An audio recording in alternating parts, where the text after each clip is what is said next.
கடவுள் அருள் டிவி நேயர்களுக்கு அஸ்ட்ரோகே செய்யுங்கள் பணிவான நமஸ்காரங்கள். நேயர்கள் அனைவருக்கும் விஸ்வாவசு தமிழ் புத்தாண்டு நல்வாழ்த்துக்கள். எல்லாருக்கும் சௌக்கியமும் மங்களமும் உண்டாகட்டும். ஏப்ரல் 14, 2025 13, 4, 2026 வருடம் உண்டான காலகட்டத்தை தமிழ் வருஷ பருப்பு, தமிழ் வருடம் என்று சொல்கிறோம். அது தமிழ் மாதத்தின் மூலியமாக தமிழ் வருடம் விஸ்வாவசு வருஷம் பிறக்கிறது. இப்போது நம்மளுக்கு போன வருஷம்ன்றது பார்க்கும்போது குரோதி வருஷம்னு சொல்கிறது. இப்போ விஸ்வாவசு வருஷம்.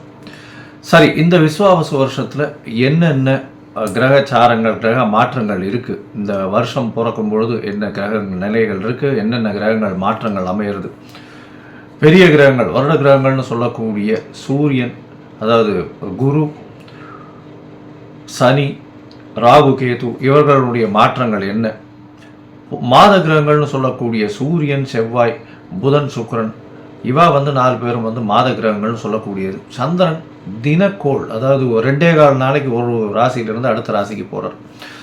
பொதுவாகவே பார்த்தீங்கன்னா இந்த வருடம் பிறக்கும் பொழுது தமிழ் வருடத்தின் ராஜா அப்படின்னு குறிப்பிடக்கூடியவர் பங்குனி மாதத்தின் அமாவாசை வரக்கூடிய நாளின் அடுத்த நாள், அதாவது இந்த தெலுங்கு வருடம் யுகாதி இருக்கு இல்லையா, யுகாதி வருஷம் பிறக்கிறது இல்லையா, யுகாதி தெலுங்கு வருடம் பிறக்கக்கூடிய நாளை அந்த நாளின் ராஜா, அந்த நாளின் நாயகன் யாரோ, அதாவது கிரகம் எதுவோ அதுவே இந்த புது வருஷத்தின் ராஜாவாக எடுத்துக்கொள்ளப்படுறது. அதனால் இந்த வருஷம் பார்த்தேன்னா சூரியன் ராஜாவாகவும் அவரே சேனாதிபதியாகவும் அவரே அர்க்காதிபதியாகவும் வரார். இதை தவிர பார்த்தேன்னா அதாவது சந்திரன் மந்திரியாக இருக்கார். அது எப்படி சந்திரன் வரார் அப்படின்னா, இந்த வருஷம் விஸ்வாவசு வருஷம் பிறக்கிறது இந்த திங்கட்கிழமை, அதனால் சந்திரன். அதே மாதிரி பார்த்தேனால் ஆவணி மாதம் சேனாதிபதி எப்படி டிசைட் பண்ணுறது அப்படின்னா, சேனாதிபதினு சொல்லக்கூடியது ஆவணி மாதம் வரக்கூடிய முதல் நாளை சேனாதிபதியும், ஆடி மாதம் அப்படின்னு சொல்லக்கூடியது சஸ்யாதிபதி. இதெல்லாம் எதுக்கு முக்கியம் அப்படின்னா, சஸ்யாதிபதி அப்படின்னா இந்த விளைச்சல் எப்படி இருக்கும் அப்படின்னு சொல்லக்கூடியது. சேனாதிபதியை எதுக்கு சொல்கிறோம் அப்படின்னா, இந்த இராணுவங்கள், அதை தவிர தளவாடங்கள், அதை தவிர நம்முடைய பாதுகாப்பு, இதை ஆளக்கூடியவர் யார் அப்படின்னா சூரியனாக இருப்பார் இந்த வருஷம். அதனால் என்ன ஆகும் அப்படின்னா, இந்தியாவினுடைய பொதுவாகவே இந்த லா அண்ட் ஆர்டர் ரொம்ப ஸ்ட்ராங்காக இருக்கும். மிகவும் கடுமையான சட்டங்கள் பாயக்கூடிய காலகட்டமாக இருக்கும். ஏன்னா சூரியனே ராஜாவாக இருக்கார். அதை தவிர வரிகள் கொஞ்சம் அதிகமாக இருக்கும், விலைவாசி கொஞ்சம் அதிகமாக போகக்கூடிய வாய்ப்புகள் நிச்சயமாக உண்டு. இதை தவிர பார்த்தாலேனால் இந்த செவ்வாய் உங்களுக்கு அதாவது இந்த வருஷம் தனாதிபதினு சொல்லக்கூடியவர் செவ்வாய். தனாதிபதி அதாவது தானியாதிபதினு சொல்லக்கூடியவர் செவ்வாய். தானியங்கள்லாம் விளைவிக்கிறதுக்கு செவ்வாய்ன்றதுனால நெருப்பின் மூலியமாக தானியங்கள் அதாவது லாஸ் ஆகக்கூடிய வகைகள் வாய்ப்புகள் மிகவும் அதிகமாகும். அதை தவிர தானியங்களுடைய ஸ்கேர்சிட்டி கொஞ்சம் அதிகமாக இருக்கும். அதாவது தானியங்கள் கிடைக்கிறதுல கம்மியாக இருக்கும். அதன் மூலியமாக விலைவாசிகள் ஏறக்கூடிய வாய்ப்புகள் மிகவும் அதிகம். தங்கம் விலை ஏறக்கூடிய வாய்ப்புகள் நிச்சயமாக உண்டு. தங்கம் அதிக உச்சம் தொடக்கூடிய வாய்ப்புகள் மிகவும் அதிகம் இந்த வருஷம் பார்த்தாலேயானால். ஏன்னா குரு பகவான் 3ஆம் இடத்துல போகிறார். அது அவருடைய வீட்டையே வேற 9ஆம் இடத்த பாக்கியஸ்தானத்தையும் பார்க்குறார். அதனால் தங்கத்தின் விலை அதிகமாக போகக்கூடிய வாய்ப்புகள் நிச்சயமாக இருக்கும். அதை தவிர பார்த்தாலேயானால் இந்த வருஷம் மழை கொஞ்சம் அதிகமாகவே இருக்கும். ஆனால் தேவையான அளவிற்கு மேல் பெய்யும், தேவையான இடத்தில் பெய்யாமல் போகும். தேவையான இடத்தில் பெய்யாமல் போகும்னா நகரங்களில் கொஞ்சம் அதிகமாக பெய்யக்கூடியதாக இருக்கும். இதன் மூலியமாக இந்த வெள்ளம் வர்றது, அந்த மாதிரியான பிரச்சனைகள் கொஞ்சம் அதிகமாகவே இருக்கும். அதனால் தண்ணீர் பற்றாக்குறை சற்று இருக்கக்கூடிய காலகட்டமாகவே அமையும்.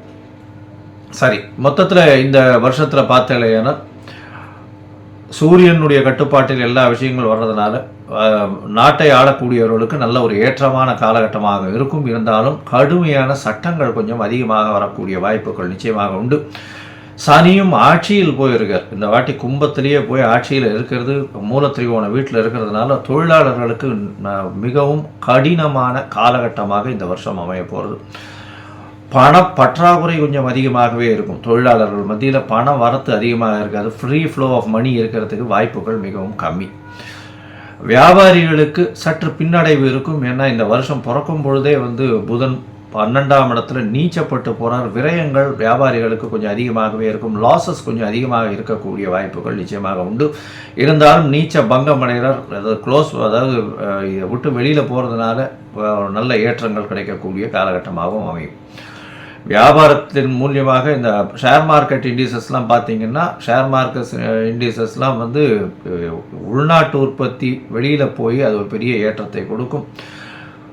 இம்போர்ட் எக்ஸ்போர்ட் பிஸ்னஸ் ஒரு பெரிய மாற்றம், பெரிய உச்சத்தை தொடக்கூடிய வாய்ப்புகள் நிச்சயமாக உண்டு.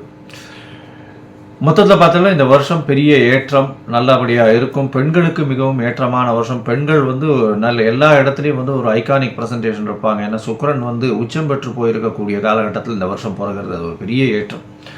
பரிவர்த்தனை யோகத்திலையும் பிறகுறது, அதாவது குருவின் பரிவர்த்தனையும் இருக்குது. அதனால் பணம், பெண்களின் கையில் பணம் வந்து ரொம்ப அதிகமாக இதுவாகும். அதாவது அதே மாதிரி இந்த களியாட்டங்கள்னு சொல்லக்கூடிய இந்த இந்த கிளாமர் இண்டஸ்ட்ரியில் கொஞ்சம் அதிகமாக செலவுகள் அதிகமாக இருக்கும். ஃப்ளாஷி இண்டஸ்ட்ரியில் கொஞ்சம் அதிகமாக இருக்கும். அது தவிர போதை வஸ்துக்கள், அது தவிர இந்த மதுபானங்கள் இதெல்லாம் வந்து அதிகமான விலை ஏறக்கூடிய, அதிகமாக கன்சியூம் பண்ணக்கூடிய வாய்ப்புகள் மிகவும் அதிகமாக இருக்கும். சரி, இந்த வருஷத்தினுடைய மாற்றங்கள் என்னென்ன அப்படின்றத பார்ப்போம். இந்த வருஷம் பிறக்கும் பொழுது பார்த்தோம்னா சூரியன், அதாவது சித்திர மாதம் அப்படின்றதுனால சூரியன் உச்சம் பெற்று மேஷத்தில் மேஷ ராசியில் இருக்க, காலபுருஷ தத்துவத்தின் 2ஆம் ராசியில் வந்து குரு, 4ஆம் ராசியில் அதாவது கடகத்தில் செவ்வாய் நீச்சப்பட்டும், கேது 6ஆம் இடத்திலும், சனி ஆட்சி மூல திரிகோணத்தோடு வந்து கும்பத்திலையும், அது தவிர ராகு, புதன், சுக்கிரன், இந்த 3 கிரகங்கள் வந்து மீனத்திலையும் இருக்குது. இந்த வருஷம் ஆரம்பிக்கும் பொழுது இந்த வருஷத்தின் வரக்கூடிய பயிற்சிகள்னு பார்த்தோம்னா, முதல்ல வரக்கூடிய பயிற்சி அப்படின்னா 26/4/2025 அன்னைக்கு ராகு கேது பெயர்றார். வாக்கிய பஞ்சாங்கம் பிரகாரம் ராகு பகவான் மீனத்திலிருந்து கும்பத்திலும், கேது கன்னியிலிருந்து சிம்மத்திலையும் வரார். இந்த வருஷம் பார்த்தாலேயானால் குரு பெயர்ச்சி வருது. குரு 11/5/2025 குரு தன்னுடைய ரிஷப ராசியிலிருந்து மிதுன ராசிக்கு போகிறார். அதாவது அவர் வந்து பரிவர்த்தனை யோகத்தில் இருந்தார். ரிஷப ராசியிலிருந்து மிதுன ராசிக்கு போகிறார் குரு. இந்த வருஷத்தில் கடைசியில் மார்ச் 6ஆம் தேதி 2026ஆம் வருஷம் அப்போ வந்து சனியினுடைய மாற்றம் இருக்குது. சனி வாக்கிய பஞ்சாங்க பிரகாரம் 6/3/2026 அன்னைக்கு தான் வந்து மாறுறார். கும்பத்திலிருந்து மீனத்துக்கு போகிறார். இதுதான் இந்த வருஷத்தினுடைய வருட கிரகங்கள்னு சொல்லக்கூடிய குரு, ராகு, கேது, சனியினுடைய மாற்றங்கள். சரி, இந்த மாற்றங்கள் என்னென்ன ஏற்றங்களையும் இறக்கங்களையும் கொடுக்கும்? அதாவது மேஷம் முதல் மீனம் வரை உண்டான ராசிக்காரர்களுக்கு எப்படி இருக்கும் அப்படின்றத பார்க்கலாம். இது நடுவில் என்னுடைய மொபைல் நம்பர் ஸ்க்ராலிங்கில் வந்துட்டு இருக்கும். உங்களுக்கு அஸ்ட்ராலாஜிக்கல் கன்சல்ட் தேவைப்பட்டதுன்னா நீங்கள் எனக்கு ஃபோன் பண்ணுங்க. உங்களுக்கு உண்டான அப்பாயின்மெண்ட்டை தரேன். உங்களுடைய date, time, place of birth, உங்களுடைய பெயர், தாய் தகப்பனார் பெயர் அனுப்பிச்சி வைங்க. என்னுடைய கட்டணம் என்னென்னு போடுறேன். அதுக்கப்புறம் உங்களுக்கு அப்பாயின்மெண்ட் தரேன்.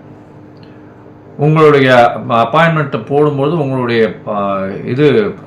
ஹாரோஸ்கோப் போடுவோம். ஹாரோஸ்கோப்பில் சந்தி இருக்கான்னு முதல்ல பார்க்கணும். ஏன்னா நட்சத்திர சந்தி, பாத சந்தி, அது தவிர லக்ன சந்தி இதெல்லாம் இருந்ததுன்னா இந்த காலகட்டத்தில் நன்னா இருக்குன்னு நினச்சின்னு இருப்போம். ஆனால் நன்னா இருக்காது.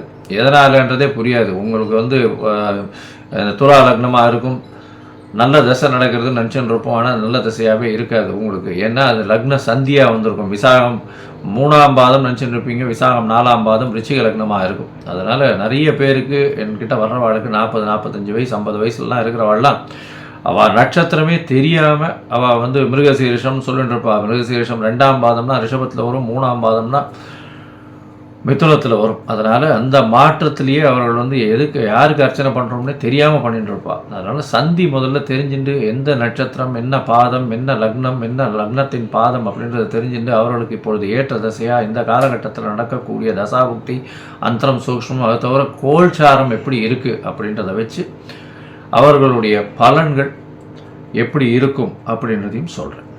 சரி, இப்போ மேஷம் முதல் மீனம் வரை விஸ்வாசு வருஷம்.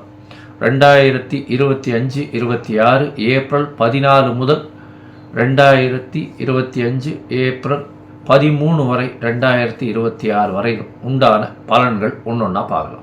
மேஷம், அஸ்வனி, பரணி, கிருத்திகை இந்த 3 நட்சத்திரம் 9 பாதங்களை கொண்ட ராசி. ராசியின் அதிபதினு சொல்லக்கூடியவர் செவ்வாய்.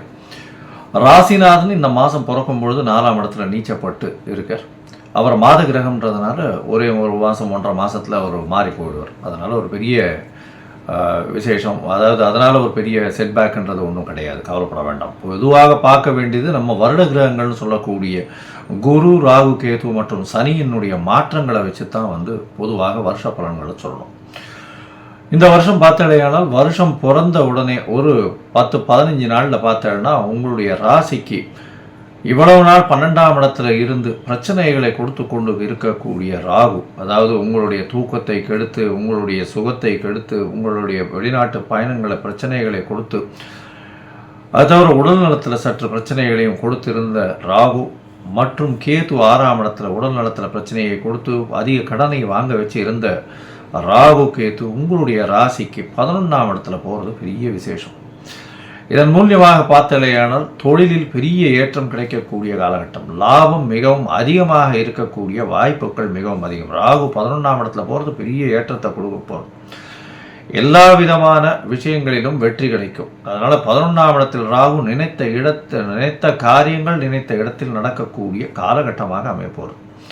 இதன் மூலியமாக எது நினைத்தீர்களோ அது உங்களுக்கு சேரும். அதனால் கவலைப்படவே தேவையில்லை. 11ஆம் இடத்தில் ராகு இருந்தால் அபரிமிதமான ஒரு மாற்றங்கள் ஏற்றங்கள் இருக்கக்கூடிய வாழ்வில் பெரிய ஏற்றங்கள் இருக்கும்.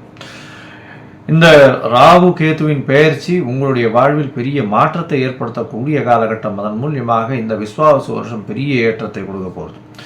ராசிக்கு 5ஆம் இடத்துல கேது பகவான் உட்கார்றார். அதனால் குழந்தை பிராப்திக்கு பார்த்து கொண்டிருப்பவர்களுக்கு சற்று பின்னடைவு இருக்கக்கூடிய வாய்ப்புகள் நிச்சயமாக உண்டு. ஏன்னா சனியின் பார்வையும் இருக்குது, கேதுவினுடைய இது 5ஆம் இடத்துலையும் இருக்குது. அதனால் குழந்தை பிராப்திக்கு பார்த்து கொண்டிருப்பவர்களுக்கு கொஞ்சம் பிரச்சனைகள் இருக்கும். அதனால் கொஞ்சம் பொறுமையாக இருக்கிறது நல்லது.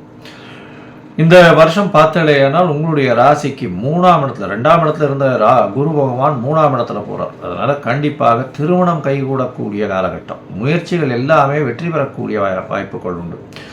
என்ன சார் இது 3ஆம் இடத்துல குரு போனால் நல்லது இல்லைன்னு சொல்லுவாங்கன்னா, 12ஆம் அதிபதி அப்படின்னு ஒரு விரய ஸ்தானாதிபதியை இன்னொரு மறைவு ஸ்தானத்துக்கு போகிறார். அதாவது மறைவு ஸ்தானாதிபதி இன்னொரு மறைவு ஸ்தானத்துக்கு போகிறது பெரிய ஏற்றத்தை கொடுப்பார். இதன் மூலியமாக என்ன அப்படின்னா, வெளிநாடு போகணும்னு நினச்சிட்டு இருந்தீங்கன்னா வெளிநாடு போகக்கூடிய வாய்ப்புகள் நிச்சயமாக வரும். வெளிநாட்டில் போய் படிக்கிறதுக்கு வெளிநாடு போகணும்னு நினைக்கிற மாணவர்களுக்கெல்லாம் பெரிய ஏற்றம் கிடைக்கக்கூடிய காலகட்டமாக அமையப்போகுது.